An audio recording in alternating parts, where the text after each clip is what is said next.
hey, it's Halloween, almost. So I figured what better way to celebrate than by taking a look at John Carpenter's classic film, Halloween. Didn't I already do that? You're right. And as you know, when I can't talk about an original film, I want to take a look at its clones and knockoffs and everything ripped off Halloween, even though it itself is kind of a rip-off of Black Christmas. But let's be clear here. I'm not going for somewhat rip-offs like Friday the 13th kind of was, because that they said they wanted to make Halloween at a summer camp. No, as you'll soon see, we're going to get a lot more specific than that. Number 10. So, Night of the Clown starts off with an Elvira kind of host who actually sets us up with something more like a Nightmare on Elm Street ripoff, as a man in a clown suit who had killed kids is burned alive by their parents. He sort of looks like Leatherface though, so maybe this is a Chainsaw ripoff. I mean, here's the box art, so if anything they're marketing it more as a Halloween, and wait a minute. Why didn't you tell me this was a Ferguson movie? Just one list. One. No Ferg, no Polonia. Just one list. I'm begging you. So this movie is actually a remake of a 1998 Todd Cook film with the same name. And oh look, a couple of schoolgirls walking home from school in a Halloween decorated suburban neighborhood. It's just like Halloween, except shot by a man hand-holding the camera while walking backwards with no sound equipment and a sound effect track of birds chirping that never changes in volume as they walk. So, what are you going to be tonight? Something sexy for sure. Yeah, I was thinking something like that too. Maybe Marilyn Monroe or Jane Mansfield after the accident. That's kind of morbid. Whatever, you know guys are totally into that sort of thing. Sean Phillips is in this one, of course, in a scene that I'm extremely confident that he shot by himself and is holding the camera in his left hand here. They copy the whole dude standing outside the window, look away, not there anymore, but Ferguson has one trick that Carpenter didn't know about, and that's shots of people walking around and shopping for extended periods of time. I remember an interview with John saying that his biggest regret was not having a 5-minute sequence of Laurie and her friends just kind of browsing. They straight up do the whole Halloween 3 shot, and for some reason, a half hour in, they actually just show an entire actual Halloween safety video. There's no joke to it, they just show it from start to finish. I'm not joking. The whole movie is around an hour long, and this safety video is almost 15 minutes of it. Carpenter's like really kicking himself for not thinking of that one.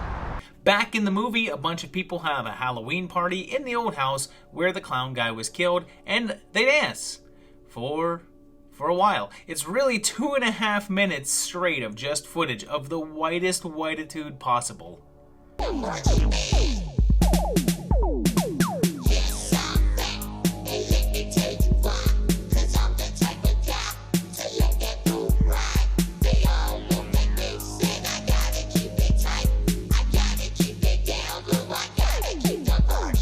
The clown shows up and starts killing people, and just super abruptly one guy finds his remains and buries them, and it's over, and it's just garbage, but at least it's short. Number 9. Next is 1991's Hauntedween, which kind of gives itself away with the title, and it's the only film by Doug Robertson, who wrote, directed, and produced, and actually passed away in mid-2020. So we have our prerequisite opening scene in which a mostly silent young man, Eddie here, who scares a little girl in a haunted house, and she backs into this, I'm assuming non-OSHA approved spike that's just like in the middle of the room for some reason, and then hacks her with a machete. Cut to 20 years later, and his mother dies, so he goes home on Halloween, or I guess Hauntedween. Well, there's a frat house there having trouble paying their dues, and this film takes place in that really weird era in which the 90s hadn't quite kicked in yet, but it's starting to leak through, and yet still hasn't figured out that the 80s were over, and the movie spends just way too much time with these people. Raise some hell, fellas! They find the old haunted house and get invited by Eddie to have a fundraiser party there, and it takes all the way until just under the 1 hour mark for things to kick off as our boy shows up in a Halloween mask, picking people up and pinning them to things with a big knife. They have their own haunted house, and this one's not terribly rip-off-ish, but it is called Hauntedween, has a kid commit a murder, go away for a decade or more, and return to his hometown to kill people in a basic Halloween mask, so it fits. Once it gets going, it's pretty fun, and even the middle stuff is oddly entertaining, but it's really not great, but it is enjoyable.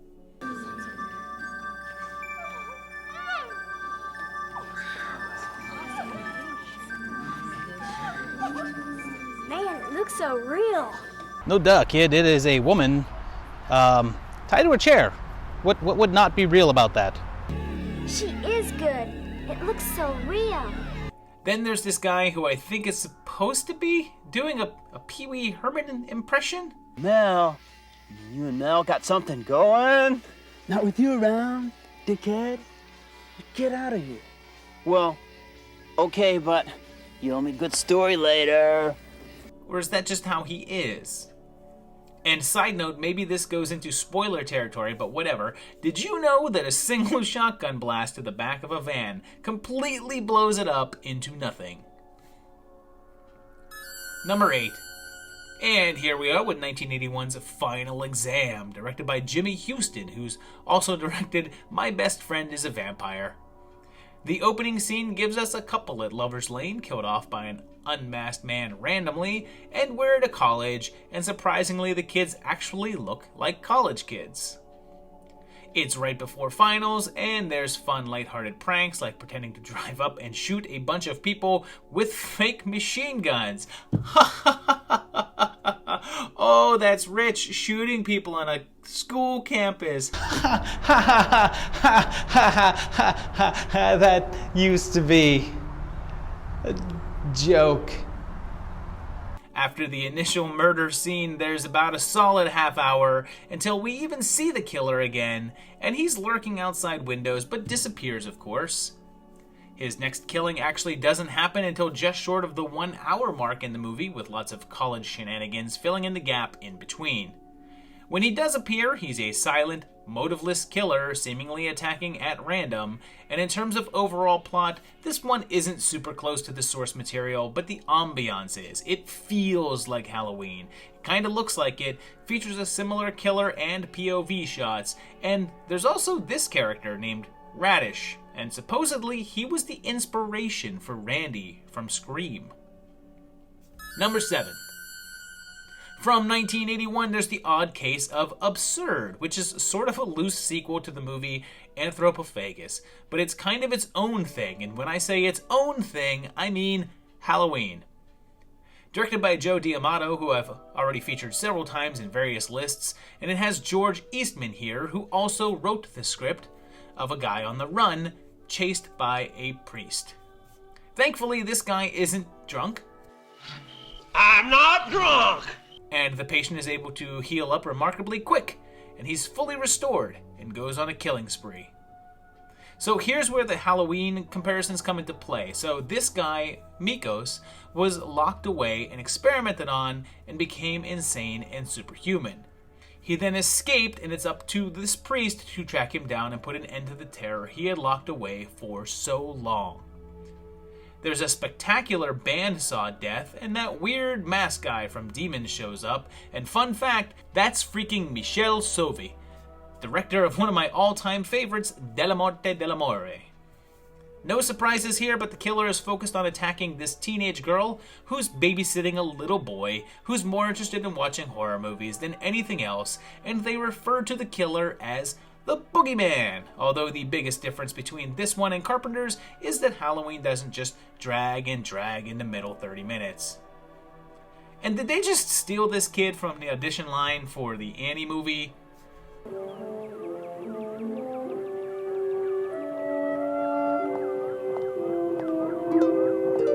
There is an original wrinkle in that the kid has an older sister who's bedridden, and it's not exactly a carbon copy, but it definitely takes a ton of inspiration, like the whole blinded killer in a room with the final girl. and it's a good watch, except for the slow spot in the middle. Number 6. Fast forward all the way to 1992 now for Happy Hell Night, also known as Frat Night, and we're told about an inmate at an asylum who's been locked up for 25 years and described as being not human and waiting for something. Flashing back to 25 years ago, and Guy, with no last name, is here, and Father Malleus has killed 7 students, so we've got a murder in the past on Halloween, and the killer locked up for over a decade, so it's looking familiar.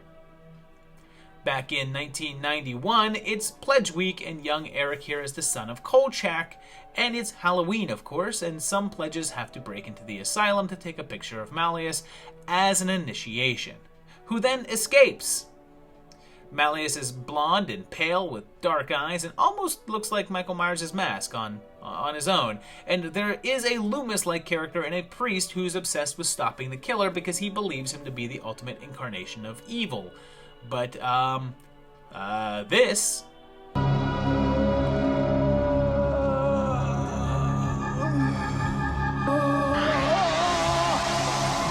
That's completely original. There's also an early role for CSI star Georgia Fox, and then the killer returns to the scene of his original crimes on the night of Halloween to kill again. This one is sort of the opposite of some of the other movies on this list, and it swipes the entire basic structure, but then switches up the style and themes enough that it does have its own stuff going on. Except when it doesn't, like when Malleus gets knocked out a window, is presumed dead on the ground below, only to disappear a few minutes later. It does sort of get supernatural near the end, so it does have that distinction though, and it's an okay watch.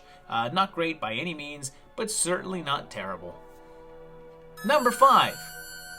Alright, how about 1989's Offerings? It sure starts off sounding like a ripoff with this opening theme.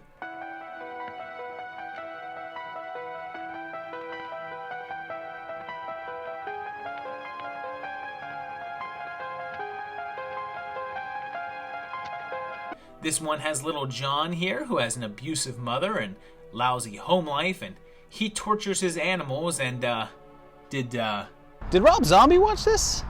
So instead of killing someone, he's injured in a prank and ends up in a mental home for 10 years, but wakes up and I guess goes nuts, and then starts killing people. It hits all the beats, he calls people without saying anything, feeds on animals, and oh, come on with this music.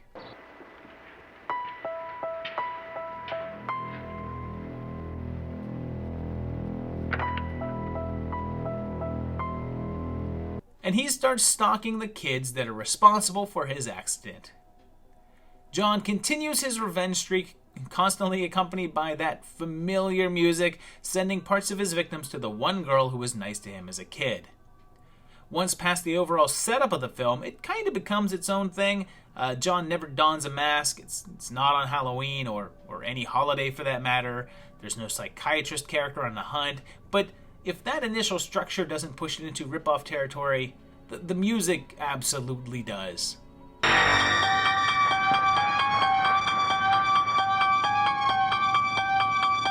Number 4. Jumping ahead to 2007, we have Frayed, and it starts in a pretty familiar fashion, with it starting out in 1994 as young Kurt kills his mother and he's institutionalized. It then jumps ahead to him being an adult and, of course, escaping. He's wearing some sort of clown makeup or mask or some such, and there's a security guard from the asylum who ends up caught up in everything. And there's a twist with him that it's pretty obvious what the twist with him is. Then Kurt has a sister, of course, and she and her friends go out to the woods and eventually end up in the sights of the murderous brother. And sadly, this one could have been alright if it didn't run almost 2 damn hours long. Seriously, there's a solid 20 to 30 minutes of this movie that just could have been clipped right down to make this a lean little thriller, but instead, it just drags and spins its wheels for the majority of Act 2. And part of the problem is that if you figure out the twist, which is really easy to do, pretty much all the drama is drained from the rest of the film. By the time that it gets to the ending, it sort of loses its Halloween vibes, but you still realize you're watching a movie about a young boy that murders a family member for no reason, gets put away, escapes more than a decade later, and goes back to his hometown to hunt down his sister. That being said, the last couple of minutes does throw in one last twist at you that is actually very unexpected, but kinda poorly handled, and isn't quite worth the amount of time it takes to get there. Number 3. Okay, let's go back to 1999 for Lover's Lane, which begins 13 years ago in that classic urban legend of the hook hand attacking young lovers in a car. Sheriff Anderson's wife is killed, and they catch the killer, who was a patient of Les Nessman. It then jumps to the present day, and little Mandy is now grown up and in high school, and one of the cheerleaders is a young Cindy Campbell in her first film role. Ray, the killer, is in an institution, although I should point out that we didn't see him do the killings, and he claims to have not done them, and he escapes. Although this doesn't take place on Halloween, it is on Valentine's Day, and predictably, a masked killer in a jumpsuit goes back home to start the killing. Everyone ends up at Lover's Lane, of course, and the attacks commence. It turns out, to no surprise, the hook is specifically after Mandy now, and pretty soon, all the kids have been killed off. And look, I'm not positive because of the way that it's shot, but I'm pretty sure that when he hooks them, he gets them in the bathing suit zone, which I guess is Different. it's alright, maybe a little bit slow in the middle part, and it's one of the cloniest clones that you're gonna get. Like, it's pretty much just Halloween in February, although it does throw some twists around at the end, some of which were obvious, but at least one that was pretty unexpected. All in all, a decent time killer. Number 2. One of the earliest Halloween ripoffs is probably the most notorious, and it's 1980's He Knows You're Alone, which starts with a young woman being killed in a movie theater, and Principal Vernon is here, and our killer targets women who are about to get married. So there's our differences to Carpenter, but then the similarities start. We see Ray kill a woman in front of a mirror through his POV, and then a young Steve James is here for a cameo, and also James Rebhorn, and Amy thinks that she sees someone stalking her, but maybe she doesn't. She's getting married, but her ex wants her back, and Ray starts killing Amy's friends, including a couple that went off to have sex, and the girl's wearing a men's button-down, and the guy walks around the dark house shirtless to familiar-sounding music.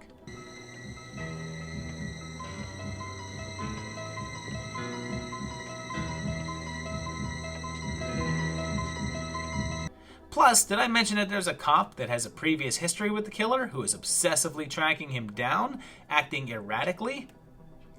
Her ex's name is Marvin, and I guess when you have a character named Marvin, you have to say his name as much as possible. Marvin. Dumb Marvin. Oh, Marvin. Marvin. Marvin? Opened about a week. Marvin! Want to hear about the effect? Oh, Marvin. I'm scared, Marvin. Hello, Marvin. Hey, Marvin. Don't think that's a thing? Check out the Amityville Curse. Marvin. Turn, Marvin. Marvin. Marvin. Marvin. Marvin? Yeah, Marvin. It's your wife, Marvin. Marvin. There's no water pressure, Marvin. What is it, Marvin? What? Then, the reason this film is still talked about today shows up, and it's a baby Tom Hanks. If you've watched this one based on them selling the movie as having him in it, you'll be shocked to know that he doesn't show up until an hour in, and is in about 3 minutes total. And then after her friends are all killed off, there's a final showdown between Amy and Ray, and the cops show up just in time. All in all, there's enough original here that it's not a direct ripoff, and the structure is different, but there's clearly so many stylistic elements and thematic notes that put it on this list. Number 1. Finally, next up is 1981's Nightmare, also known as Nightmares in a Damaged Brain. That starts off with a fantastic effect.